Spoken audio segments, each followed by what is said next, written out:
Hello and welcome back to another video. I think the time has finally come. We need to talk about Liam Manning. It's not really going to plan, is it? I don't think. He came in and it was like a bit of a slow start with that 0-0 draw at QPR, and then we kind of burst into life against Middlesbrough with that 3-2 win, who we did then beat again at the Riverside when we had that 2 back-to-back wins in February. He's a little bit streaky. It reminds me a little bit of Lee Johnson. We seem to, if we win one, other than Swansea I suppose last week, we seem to go on a little bit of a run, like where we had that unbeaten run towards the end of, that win of 4, was it 4 on the spin in the end? I think it was, or 3 on the spin at least. Again, no, it was 4. It was Sunderland, Hull, Watford, and no, we lost to Birmingham, didn't we? Oh no, it was 3 on the spin, sorry, towards the back end of December. But that was the first time we'd won 3 on the trot in God knows how long. So he's showing signs of promise here and there.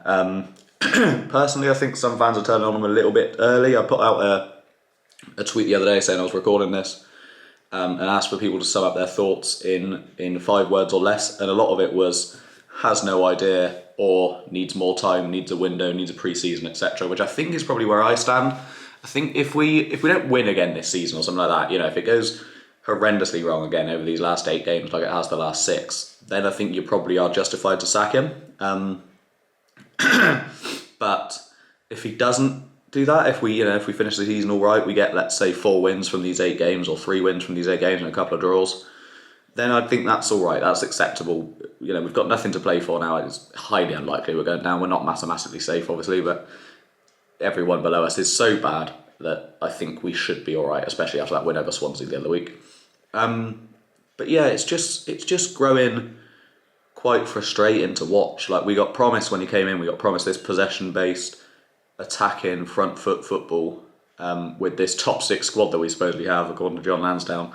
And that's just not what we've got. We've had it in sparks against games like Southampton, when obviously we were incredible, and you get the happy times and the sad times with every manager. But it feels like the lows are very low at the moment. Beating Middlesbrough, beating Southampton, everyone came out that Southampton game being like, if we go on a little run here, we have QPR Sheffield Wednesday, Cardiff, and then Swansea as our next 4.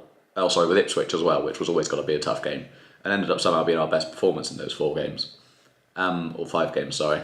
Everyone was like, you know what, we could go on a decent run here. If we beat QPR next week, which we had this special anniversary kit on that I've got here today for, I think it was a cup game against Leeds. I think it was 50-year anniversary perhaps.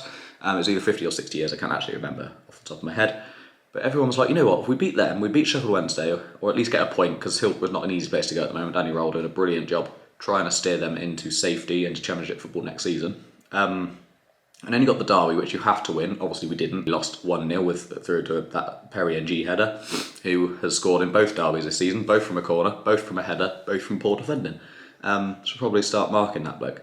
But then we went and beat Swansea. I mean, we lost to Ipswich in between as well, didn't we? Which was probably the best performance. I mean, I wasn't there, I watched it on TV, it was on Sky. But that's the best performance I've seen from us since Southampton. We looked energetic, we looked good, the press was good, we defended well. And unfortunately, after we went 2-1 up, we just kind of let it slip. Max saving that penalty, it looked like that was going to be what got us over the line in the end. But then, unfortunately, the Dickey kind of own goal, whether or not it was on target or not anyway, I don't actually know, to be honest. I don't know if it went out down as an Al Hamadi goal or it's a Dickey own goal in the end. But either way, that one for the equaliser, and then Leif Davis smashing one in to get the win for them. And Ipswich are flying, so fair play to them. They've done double over us this season. But yeah, Swansea, despite the fact that we won, I don't think, and I've seen a lot of City fans say similar, I don't think I've ever felt that flat after a win, especially against a team like Swansea, where it's always nice to get a win over a Welsh side. Obviously we failed to do it the week prior against Cardiff. But yeah, we turned up and we looked good and we played well at points sometimes, basically pretty much just when we scored. We had 28% possession, I think it was, 1 shot on target or 2 shots on target. And it was just like, it was one of the worst games of football I think I've ever seen that we somehow won. Cardiff was really bad as well, just 2 poor sides going at it for both of those games, to be fair. QPR was another one where they weren't particularly good, we were just somehow worse. And that's what frustrates me, is I think Swansea was the first time, I saw this after the game, that was the first time that Manning's managed to beat a team that are like below us in the table, so in theory a game that we should win, which is naturally the Bristol City way. We don't tend to win those games a lot of the time, but to have not beaten any of them when he's been here, 4 5-6 months now. Or I suppose, yeah, 4 or 5 months since November. But he's played a lot of poor teams in that time. He's played QPR twice, not even scored. Played Wednesday once, didn't score. No, so we did score it. We lost 2-1 there. Yeah, it's not good, is it? It's not good at all. We let Cardiff do the double over us as well. And my thing is, I think, yeah, if it goes awfully wrong here towards the end of the season, then yeah, get rid of him, bring in someone fresh, let them have a summer window, let them have a pre-season, and see what we can do. Because I think this squad is good. I think it just needs a few additions. We definitely need a centre forward. There's no denying that. Conway seems to have, I don't know if he's lost his head or what, but he seems to only score on the TV now, and it looks like he's probably angling for a move. He seems to be putting a couple of things out via his agent that I've seen, Fabrizio Romano tweeting about him and a couple of other news outlets, which is a little bit frustrating when it gets like that. It's like, we gave him the opportunity to break into the EFL, break into the first team.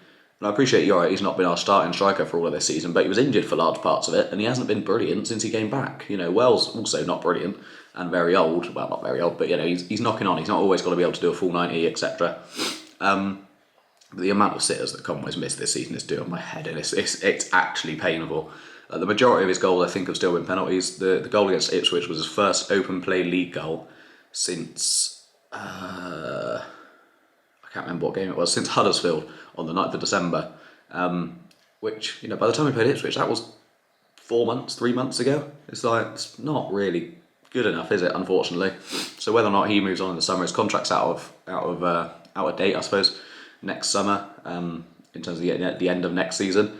So I don't think he'll renew. I don't think he wants to renew. Apparently we've put a contract on the table once or twice and he's turned it down, or we've not been able to agree terms or what have you. But we need a new centre forward. That's got to be priority number one in this window. Whether we bother getting Twine on a permanent deal, I don't really know. He can't seem to stay fit since he joined us, which is weird because he never seemed to have any injury problems that I can recall, at least, and I've seen various other fans saying the same of City and Burnley and Hull and wherever else he's been before that he's never really struggled for fitness. So it seems a bit weird that he came in, got that what was it, as a calf strain or something like that, I think, in his first game for us against Watford, which he scored in, and we drew 1-1, I think it was. And then he sort of just fell off the face of the earth, and everybody seems to constantly be getting these little injury setbacks, which is really, really frustrating, because when you look at the players that we've not got at the moment, we've not got Atkinson, we've not got Naismith. We haven't had Naismith since Southampton away on 25th of November. We've not got Ben Arous. We haven't seen him for nearly 2 years now with the 2 ACL injuries and then the other setback that he's had. I can't actually remember what the third one was, but the back-to-back ACL injuries was heartbreaking for him because he looked so promising.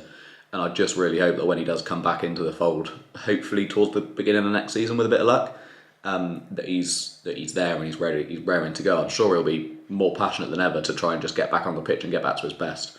And he did look really promising, like I said, the few games we saw him under Pearson towards the back end of the 2021-2022 season, before he did pick up that first ACL injury and then the second one in training a year later or whatever it was. So yeah, it's frustrating when you've got all these players out injured. It's hard to actually know where the squad stands, but the statement that Lansdowne put out when Pearson was sacked that we've got a top 6 squad is point blank ridiculous. So I think, bottom line, my final kind of prediction for this video is that we'll give Manning the summer and pre-season. I think you've got to give him a year. I think we gave him until sort of early November, mid-November, whenever it was he was appointed. And to see how we're getting on. I think you have to give him the summer window to bring in the players he actually wants to, because it was clear he didn't really get the targets he set out for in January. We signed Max Bird. I think he'll be really good next season for us. Josh Murphy as well. Adam Murphy, Josh Stokes is what I meant to say. But yeah, I'm just not sure where I stand with it at the moment. I think it's kind of one of those watch and wait ones. I think we do give him the summer. I think we give him pre-season. And if we get to November and we're still awful, and we're still playing this shocking football at the moment where it's just not what we got sold by Manning. I don't know if any Oxford fans are watching this, other than, don't put the classic "he's a snake, he left us." Let me know your actual thoughts on him as a manager down in the comments below, and City fans do the same as well. Would you sack him now? Would you sack him at the end of the season? Would you give him a year like I would? Would you stick with the project for 3 years like we did with Lee Johnson? We had 4 years with him. Pearson gave 2.5, 3 years. So yeah, I think it'll be an interesting one to debate down in the comments, debate on social media, etc. Make sure you do subscribe as well. We have recently hit 2,000 subscribers, so thank you for that. That was a couple of weeks ago now.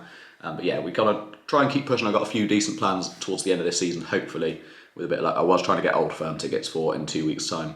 but that fell through unfortunately, so there's no video planned at the moment for the 6th or 7th of April.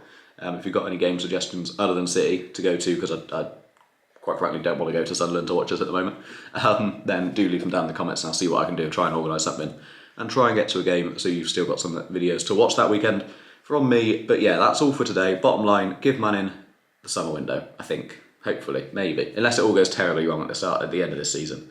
But yeah, leave your thoughts in the comments below and I will see you in the next one. Cheers. You stole my heart of gold after my silver soul. Can you dig any deeper now?